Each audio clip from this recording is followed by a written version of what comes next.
Hi friends, ఈరోజు అయితే ఇదే దుంపలకని వెళ్ళేసి ఈత పురుగులు అయితే తీస్తున్నాము.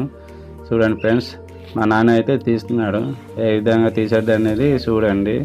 ఈ విధంగా అయితే తీస్తాము. చూడండి లోపల ఏ విధంగా అయితే ఉన్నాయి ఈత పురుగు చూడండి.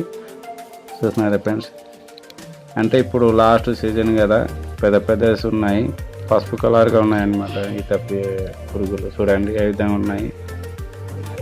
ఇప్పుడైతే నేనైతే కర్ర పుల్లలు వేసేసి అయితే కాలుస్తాను.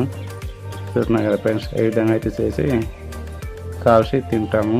ఎక్కువగా అయితే దొరికితే ఫ్రై చేసుకొని తినాల్సింది, కాకపోతే ఎక్కువ దొరకలేదు, మాకైతే తక్కువ దొరికింది ఒక 6-7, అందుకని ఇలా కర్ర పుల్ల చేసి అయితే కాలుస్తున్నాను. చూస్తున్నా కదా ఫ్రెండ్స్, ఈ విధంగా కాల్చిన తర్వాత అయితే అవి తీసి అవి అయితే ఇంకా టేస్ట్ చూద్దాం ఎలా ఉంటుందో. ఏం ఫ్రెండ్స్, చూద్దాం టేస్ట్ ఎలా ఉందో. ఒక కలర్ బాగుంది.